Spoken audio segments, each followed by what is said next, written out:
नमस्कार प्यारे विद्यार्थियों। तो पिछली वीडियो में हमने हल संधि का जो तीसरा भेद था जसत्व हल संधि उसके बारे में पढ़ा था और जसत्व हल संधि हमारी पूरी हो चुकी थी। अब देखिए, अब हम हल संधि या व्यंजन संधि का जो अगला भेद है चौथा, उसके बारे में चर्चा करेंगे।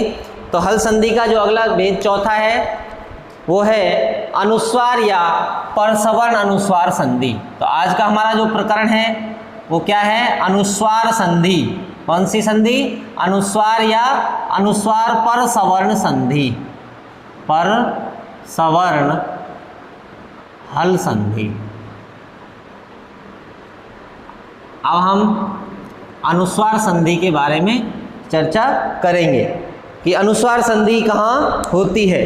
तो देखिए, अनुस्वार और इस अनुस्वार को हम अनुस्वार परसवर्ण संधि भी कह सकते हैं। तो अनुस्वार या परसवर्ण अनुस्वार हल संधि, हल संधि का कौन सा भेद है? चौथा भेद। कौन सा भेद है? चौथा भेद है अनुस्वार हल संधि।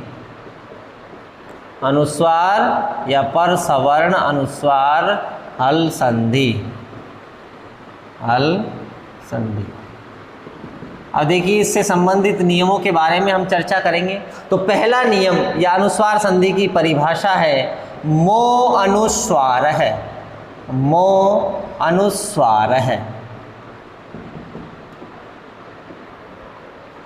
मो अनुस्वार है। अब देखिए इसकी परिभाषा, मो अनुस्वार जो सूत्र है वो अनुस्वार संधि की परिभाषा बताता है कि अनुस्वार संधि कहाँ होती है। तो इसका अर्थ लिखिए, संस्कृत में इसकी वृत्ति है पदांत मत्स्य अनुस्वार है श्यात हली, अनुस्वार है श्यात हली, श्यात हली। पदांत मत्स्य अनुस्वार है श्यात हली। अब देखिए, पदांत यानी पदांत और अपदांत के बारे में मैं आपको बता चुका हूं कि पदांत किसे कहते हैं और अपदांत किसे कहते हैं। तो मो अनुस्वार सूत्र का अर्थ है पदांत मत्स्य, अर्थात पदांत यदि मैं हो, मत्स्य का मतलब मैं वर्ण, और मैं के स्थान पर अनुस्वार श्यात क्या हो जाता है? अनुस्वार हो जाता है। कब होता है? हली। हली का मतलब होता है हल प्रत्याहार का वर्ण यदि बाद में हो तो। हली का मतलब क्या होता है? हल प्रत्याहार। और हल प्रत्याहार में कौन से वर्ण आते हैं? हलो व्यंजनानी। हल प्रत्याहार में जितने भी वर्ण आएंगे सारे क्या कहलाते हैं? व्यंजन कहलाते हैं। तो हली का मतलब व्यंजन वर्ण, हल का मतलब क्या होता है? व्यंजन वर्ण। और अनुस्वार का चिन्ह होता है ये वाला। अनुस्वार का चिन्ह क्या होता है? ये। इसको हम क्या कहते हैं? अनुस्वार कहते हैं। क्या कहते हैं? अनुस्वार कहते हैं। अयोगवाह वर्ण के अंतर्गत हमने पढ़ा था अनुस्वार, और एक डबल बिंदी थी, खड़ी डबल बिंदी, उसको क्या कहते थे हम? विसर्ग कहते थे। क्या कहते थे? विसर्ग। तो मो अनुस्वार है, अनुस्वार संधि है। इसकी परिभाषा बता रहा है कि पदांत मत्स्य अनुस्वार है श्यात हली। अब इसका अर्थ लिखिए हिंदी में। अर्थ, पदांत मैं के स्थान पर, मैं के स्थान पर, मैं के स्थान पर अनुस्वार हो जाता है, अनुस्वार, अनुस्वार हो जाता है, हो जाता है। कब होता है? यदि हल, हल का मतलब क्या होता है? व्यंजन, हल वर्ण बाद में हो तो, हल वर्ण बाद में हो तो। यदि हल यानी व्यंजन वर्ण बाद में हो तो पदांत मैं वर्ण के स्थान पर क्या हो जाएगा? अनुस्वार हो जाएगा। और वहां पर संधि कौन सी होगी? अनुस्वार हल संधि होगी। इसलिए इस संधि को हम क्या कहते हैं? अनुस्वार या परसवर्ण अनुस्वार संधि कहते हैं। समझ में आया? तो देखिए, पदांत मैं के स्थान पर अनुस्वार हो जाता है यदि हल व्यंजन वर्ण बाद में हो तो। मैं को क्या हो जाता है? अनुस्वार हो जाएगा। मैं को क्या हो जाता है? अनुस्वार। केवल मैं को ही अनुस्वार होता है और किसी को अनुस्वार नहीं होता है। मो अनुस्वार है, मैं अनुस्वार है, मो अनुस्वार है। ये सूत्र ये कहता है कि मैं को अनुस्वार होगा। कब होगा? स्यात हली, हल्का, हली का मतलब व्यंजन वर्ण यदि बाद में हो तो जैसे लिखिए, जैसे करके पदांत में हो और मैं के साथ मेल किसका हो? हल या व्यंजन वर्ण का हो, अर्थात प्लस के बाद जो उत्तर पद होता है उसमें हल हो, या फिर हल को क्या बोल सकते हैं? व्यंजन वर्ण हो, हल या व्यंजन वर्ण हो, तो इस मैं के स्थान पर क्या हो जाएगा? अनुस्वार आदेश हो जाता है। तो वहाँ पर संधि कौन सी हो जाती है? अनुस्वार हल संधि हो जाती है। कौन संधि हो जाती है? अनुस्वार हल संधि हो जाती है। तो ये अनुस्वार संधि की क्या हुई? परिभाषा हुई। पदांत में हो और मैं के साथ यदि सामने कोई व्यंजन वर्ण आपको दिखाई देता है, व्यंजन वर्ण, स्वर वर्ण होगा तो नहीं होगी, तो व्यंजन वर्ण का मतलब हल प्रत्याहार में जो वर्ण आते हैं है से लेकर के ले तक सभी को संस्कृत में क्या कहते हैं? व्यंजन कहते हैं। क्या कहते हैं? व्यंजन। तो मैं को अनुस्वार कब होगा? जब व्यंजन वर्ण सामने हो तो उसको क्या हो जाएगा? मैं को अनुस्वार हो जाएगा। ठीक है, अब देखिए इसके उदाहरण। अब उदाहरण कौन कौन से हैं? अब उदाहरण पढ़ते हैं हम। अहम गच्छामि, अहम धन गच्छामि, पहला उदाहरण है। अहम धन गच्छामि। तो देखिए अहम क्या है? पदांत है। अहम का मतलब क्या होता है? मैं होता है। क्या होता है? मैं। तो अहम क्या है? पदांत। ये मैं जो है ये पद का अंत है, अर्थात अहम शब्द का अर्थ निकल जाता है मैं। तो ये क्या है? पदांत है। इसके बाद कुछ भी नहीं होगा। क्या नहीं होगा? कोई भी वर्ण नहीं आएगा, क्योंकि ये अहम क्या है? पूरा की पूरा क्या है? वाक्य। क्या है? वाक्य। ठीक है, तो अहम गच्छामि। तो देखिए ये क्या है? पदांत क्या है? पदांत में क्या है? मैं है। क्या है? मैं। और उसके बाद में क्या है? ग है। और ग व्यंजन वर्ण है या नहीं? है या नहीं? है। तो इस पदांत मैं के स्थान पर क्या कर देना है हमको? अनुस्वार कर देना है। तो इसके स्थान पर क्या हो जाएगा? अनुस्वार हो जाएगा। क्या हो जाएगा? अनुस्वार। तो क्या बन जाएगा? है के ऊपर बंदी लग जाएगी तो अहम गच्छामि। क्या बन जाएगा? अहम गच्छामि, मैं जाऊंगा। तो अहम गच्छामि का संधि विच्छेद करेंगे तो इस अनुस्वार को हटा करके मैं हलंत वाला मैं लिख देंगे और गच्छामि को अलग लिख देंगे। तो अहम गच्छामि ये संधि युक्त पद बना और अहम धन गच्छामि ये संधि विच्छेद हुआ। तो समझ में आया? मौनुस्वार है। ये मौनुस्वार क्या कहता है कि पदांत में के स्थान पर अनुस्वार हो जाता है यदि हल या व्यंजन वर्ण बाद में हो तो। ठीक है, अब देखिए दूसरा उदाहरण। सत्यम धन वद। दूसरा उदाहरण है सत्यम धन वद। वद का मतलब होता है बोलना। सत्यम धन वद। तो देखिए ये क्या है? पदांत में है और उसके बाद क्या है? व्यंजन वर्ण है। तो इस मैं के स्थान पर क्या हो जाएगा? अनुस्वार हो जाएगा। अनुस्वार क्यों होगा? क्योंकि सामने क्या है? व्यंजन वर्ण है और ये सत्यम जो मैं है ये पदांत में है, तो इसके स्थान पर अनुस्वार हो जाएगा। तो क्या बन जाएगा? सत्यम, ये के ऊपर बिंदी और क्या बन जाएगा? वद। सत्यम वद अर्थात सत्य बोलो। सत्यम वद का मतलब क्या होता है? सत्य बोलो। तो सत्यम वद में कौन सी संधि है? अनुस्वार संधि है। कौन सी संधि है? अनुस्वार संधि है। हरिम वंदे। अगला उदाहरण, हरिम वंदे, हरिम धन वंदे, हरिम धन वंदे। तो देखिए मैं है हरिम, द्वितीय व्यक्ति का एक वचन में, पद के अंत में है, सामने व्यंजन वर्ण वह है, तो इसके स्थान पर क्या हो जाएगा? अनुस्वार हो जाएगा। क्या हो जाएगा? अनुस्वार हो जाएगा। मिलाएंगे तो क्या बन जाएगा? हरिम वंदे। क्या बन जाएगा? हरिम वंदे, हरि को वंदन करता है या हरि को नमस्कार। समझ में आया? तो ये अनुस्वार संधि है जो सीधी है। केवल हमको ये ध्यान रखना है पद के अंत में मैं हो और मैं के बाद में कोई क्या हो? व्यंजन वर्ण हो, तो पदांत मैं को हमको क्या कर देना है? अनुस्वार कर देना है। क्या कर देना है? अनुस्वार कर देना है। तो हमारी संधि कौन सी हो जाएगी? अनुस्वार संधि हो जाएगी। कौन संधि हो जाएगी? अनुस्वार संधि हो जाएगी। एक उदाहरण और लिख लीजिए, धर्मम वद या धर्मम चर। चौथा उदाहरण,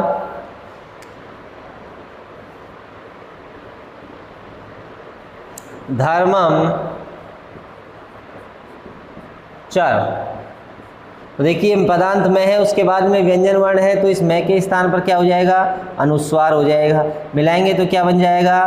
धर्मम चर। क्या बन जाएगा?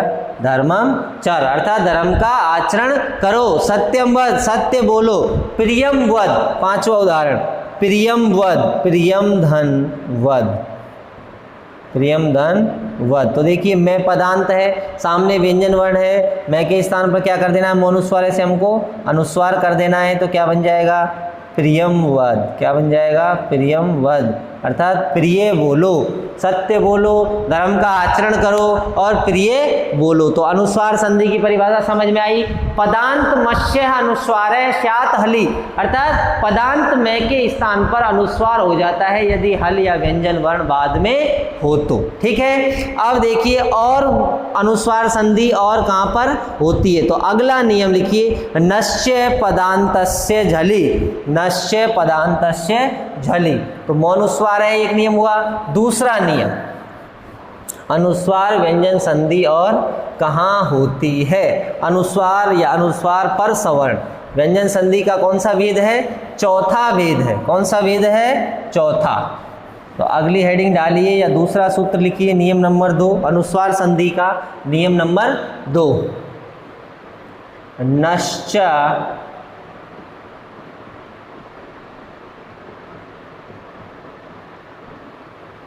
पदांतस्य झलि, नश्य पदांतस्य झलि,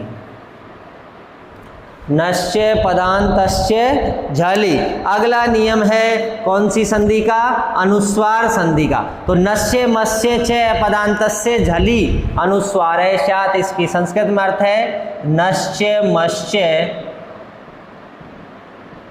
नश्य मत्स्य। अब देखिए वो केवल मैं अनुस्वार है, मो अनुस्वार क्या कहता था, मत्स्य अनुस्वार है स्यात्, और इसमें आ गया नश्च, अर्थात और, च का मतलब क्या होता है और, मैं को तो होता ही अनुस्वार, लेकिन न को भी अनुस्वार होता है। किसको होता है, न को भी अनुस्वार होता है। कब होता है, तो नश्य मत्स्य च पदांतस्य अनुस्वार है स्यात् झलि, अनुस्वार है स्यात् झलि, स्यात् झलि। और वो कहता था हलि, मत्स्य अनुस्वार है स्यात् हलि, ये कहता है नश्य मत्स्य अनुस्वार है, नश्य मत्स्य च पदांतस्य अनुस्वार है स्यात् झलि। तो देखिए इसका अर्थ समझिए, नश्य पदांतस्य झलि, मो अनुस्वार है, समझ में आया। वो क्या क्या करता था, मैं को अनुस्वार करता था, कब, जब हल यानी व्यंजन वर्ण बाद में हो। व्यंजन वर्ण का मतलब कोई सा भी व्यंजन हो, हल का, हल प्रत्याहार में जो वर्ण आते हैं उन वर्णों में से कोई सा भी वर्ण हो तो मैं को ही अनुस्वार होता था। अब ये नश्य पदांतस्य झलि कहता है कि च का मतलब और, नश्य अर्थात मैं को तो होता ही है, नश्य ने न को भी, मत्स्य नहीं मैं को भी, न और मैं को अनुस्वार हो जाता है, और न और होगा तो देखिए अपदांतस्य, अर्थात पदांत में होगा और उसके बाद में व्यंजन वर्ण होगा तो मोनुस्वार से ही हमको अनुस्वार करना है। लेकिन अपदांत न और मैं हो, पदांत तो होगा जब तो मोनुस्वार से मैं को ही होगा, लेकिन अपदांत न भी हो और मैं भी हो तो न को भी अनुस्वार हो जाएगा और मैं को भी अनुस्वार होगा, लेकिन होने चाहिए कैसे चाहिए, अपदांत।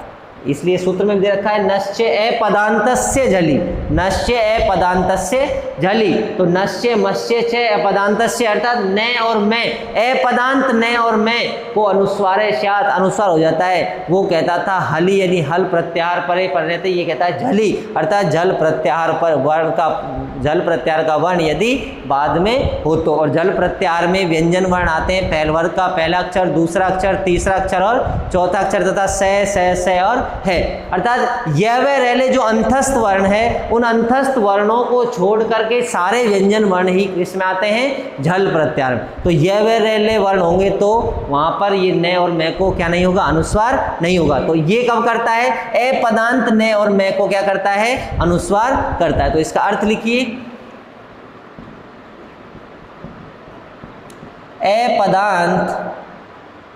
अपदांत न तथा मैं के स्थान पर, मैं के स्थान पर अनुस्वार हो जाता है, अनुस्वार हो जाता है। कब होता है, यदि झल जल का मतलब वर्गों के पहला, दूसरा, तीसरा, चौथा, श, स तथा है। जल प्रत्याहार में आते हैं वर्ग का पहला, दूसरा, तीसरा, चौथा वर्ण, श और है, अर्थात ऊष्म वर्ण। यदि जल प्रत्याहार का वर्ण बाद में हो तो, यदि जल प्रत्याहार का वर्ण बाद में होगा तो ए पदांत ने तथा मैं के स्थान पर क्या होगा, मैं अनुस्वार हो जाएगा। क्या होगा, ए पदांत ने तथा मैं के स्थान पर क्या हो जाएगा, अनुस्वार हो जाएगा। जैसे देखिए, जैसे ए पदांत ने वर्ण हो चाहे मैं वर्ण हो, और बाद में योग किसका हो, झल का हो।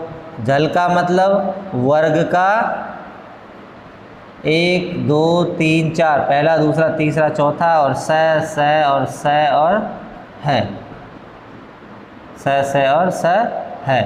तो ये झल प्रत्याहार का वर्ण यदि बाद में हो तो इस न के स्थान पर और इस मैं के स्थान पर क्या हो जाएगा, अनुस्वार हो जाएगा। क्या हो जाएगा, अनुस्वार हो जाएगा, और वहाँ पर भी अनुस्वार परसवर्ण संधि मानी जाती है। समझ में आया। तो ए पदांत ने तथा मैं के स्थान पर अनुस्वार कब होगा, जब झल प्रत्याहार का वर्ण बाद में हो। और पदांत में वर्ण के स्थान पर अनुस्वार कब होता है, जब हल प्रत्याहार का वर्ण बाद में हो। तो पदांत में को, अब ये पदांत ए पदांत में को भी कर रहा है, लेकिन ए पदांत में को कब होगा, जब जल वर्ण हो परे। तो अगर हल वर्ण परे हो और पदांत में हो तो क्या होगा, तो क्या किससे होगा, तो मौनुस्वार से में को अनुस्वार हो जाएगा। और यदि ए पदांत में है, ए पदांत में पद के अंत में नहीं हो, क्या हो, ए पदांत यदि में है तो हम किससे करेंगे, नस्य पदांत से जली सूत्र से क्या कर देंगे, वहाँ पर न तथा मैं के स्थान पर, दोनों वर्णों के स्थान पर क्या कर देंगे, हम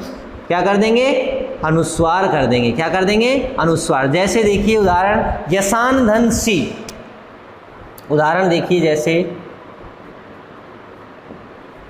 यशान धन शी, यसान धन शी। अब देखिए इस पद में पूर्व पद यसान है और अंत में क्या है, शी है। तो ये यसान जो है ये क्या नहीं है, पदांत नहीं है, पदांत नहीं है। कैसा है, ए पदांत है। और ए पदांत में क्या है, न वर्ण है। और सामने क्या है, सामने क्या है, स है। और स किस प्रत्याहार में आता है, जल प्रत्याहार में भी आता है और हल प्रत्याहार में भी आता है। तो यहाँ पर न को तो मौनुस्वार से तो बिल्कुल होता ही नहीं है, उसकी तो बात ही छोड़ो।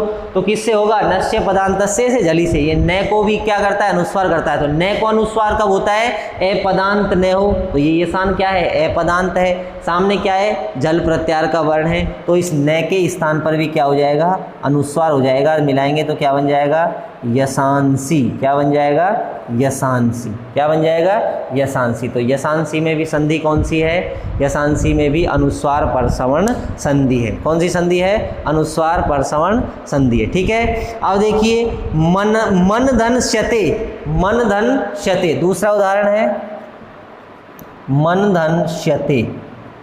अब इधर देखिए ए पदांत मन है जो कैसा है, ए पदांत है, और न और उसके बाद में झल प्रत्याहार का वर्ण है। तो इस न के स्थान पर नस्य पदांत से जली से क्या हो जाएगा, अनुस्वार। मिलाएंगे तो क्या बनेगा, मनस्यते। क्या बन जाएगा, मनस्यते। तो मनस्यते में भी कौन सी संधि है, मनस्यते में भी हल संधि है, अनुस्वार हल संधि है, या अनुस्वार हल संधि। अब देखिए दम धन डह, दम धन डह, दम धन डह।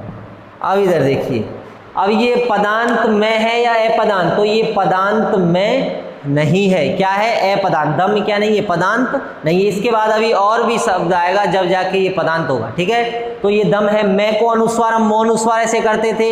हल प्रत्यार का वर्ण तो ये डे हल प्रत्यार में आता है, बिल्कुल आता है। तो यहाँ पर मो अनुस्वार सूत्र से हो जाएगा क्या, मैं को अनुस्वार नहीं होगा। क्यों नहीं होगा, क्योंकि ये मैं पदांत नहीं है, कैसा है, अपदांत। तो अपदांत के लिए इसलिए हमने ये अलग से सूत्र पढ़ा है, कौन सा, नश्य पदांतस्य झलि। तो ये मैं अपदांत है, सामने झल प्रत्यार का वर्ण है, झल प्रत्यार का वर्ण है, तो इस मैं के स्थान पर भी क्या हो जाएगा, अनुस्वार हो जाएगा। तो मिलाएंगे तो क्या बन जाएगा, दंड है। क्या बन जाएगा, दंड है। तो दंड में कौन सी संधि है, अनुस्वार पर सवर्ण संधि। कौन सी संधि है, अनुस्वार पर सवर्ण संधि है। ठीक है। अब देखिए अगला उदाहरण, चौथा उदाहरण देख लीजिए। अम धन कह, अम धन कह, अम धन कह। अब इधर देखिए मैं है जो कैसा है, अपदांत है। अम पूरा पद नहीं है, कैसा है, अपदांत है। सामने झल प्रत्यार का वर्ण है, हल्का भी है, झल का भी है। अगर ये पदांत होता तो हम मोनुस्वार ऐसे कर देते यहाँ पर, लेकिन अपदांत है, इसलिए हम किससे करेंगे, नश्य पदांत से झली से इस मैं के स्थान पर क्या कर देंगे, अनुस्वार कर देंगे। तो मिलाएंगे तो क्या बन जाएगा, अंक है। और अंक में संधि कौन सी है, अनुस्वार पर सवर्ण संधि। ठीक है। तो ये हमारी अनुस्वार पर सवर्ण संधि समाप्त होती है। समझ में आया। तो अनुस्वार संधि के हमने दो नियम पढ़े थे। एक तो मो अनुस्वार है जो केवल मैं को ही अनुस्वार करता है, और मैं कैसा हो, पदांत, अर्थात पद के अंत में यदि मैं दिख जाए और सामने कोई हल यानी व्यंजन वर्ण दिख जाए तो मो अनुस्वार से तुरंत हमको क्या कर देना है, मैं को अनुस्वार कर देना है। ठीक है। दूसरा नियम है नश्य पदांत से झली। वो कहता है कि अपदांत ने तथा मैं के स्थान पर अनुस्वार होता है यदि झल प्रत्यार का वर्ण बाद में हो। तो यहाँ पर हल नहीं, अर्थात ये वे रेले होंगे, यदि सामने ये वे रेले हो तो हम इस सूत्र से भी न और मैं को अनुस्वार नहीं कर सकते। समझ में आया। अब देखिए एक शर्त और क्या है कि ये न और मैं कैसे होने चाहिए, अपदांत होने चाहिए। कैसे होने चाहिए, अपदांत होने चाहिए। तो अपदांत होंगे तो ही क्या होगा, न और मैं के स्थान पर क्या हो जाएगा, अनुस्वार होगा। तो हम क्या बनाते हैं, तो हम कौन संधि हो जाती है हमारी, अनुस्वार पर सवर्ण संधि हो जाती है। देखिए एक बात और समझने की, जैसे हमने ये पढ़ा था समधन, क्रीधन, तत् प्रत्यय से हमने संस्कृत शब्द की क्या की थी, संस्कृत शब्द को सिद्ध किया था। तो हमने ये पढ़ा था कि सुट आगम भी किया था, सम प्लस में सुट आगम में से शेष रहा था, और यहाँ पर क्री था, और यहाँ पर क्या था, कथ था। तो सम उपसर्ग था, तो इस मैं के स्थान पर अनुस्वार किया हमने मोनुस्वार से, क्योंकि ये मैं सम क्या है, उपसर्ग है, और ये क्या है, पदांत है। तो इसके स्थान पर मैं को अनुस्वार हुआ तो क्या बना था, संस्कृत बना था। तो वहाँ पर संस्कृत नहीं बोलते, उसको क्या बोलते हैं हम, संस्कृत। क्या होगा, संस्कृत। और जहाँ न को अनुस्वार होगा वहाँ क्या होगा, संस्कृत। ठीक है ना। तो ये मैं को अनुस्वार होगा एक तो, जो मो अनुस्वार से होगा, और मैं को अनुस्वार नश्य पदांत से झली से भी होगा। लेकिन ये अपदांत यदि मैं होगा तो नश्य पदांत से झली से होगा, और पदांत मैं होगा, सामने व्यंजन वर्ण होगा तो मो अनुस्वार से होगा। ठीक है। तो ये हमारी अनुस्वार पर सवर्ण संधि समाप्त होती है। अगली कक्षा में हम अगली जो अनुनासिक पर पूर्व सवर्ण संधि है, व्यंजन संधि का अगला भेद, उसके बारे में चर्चा करेंगे। धन्यवाद।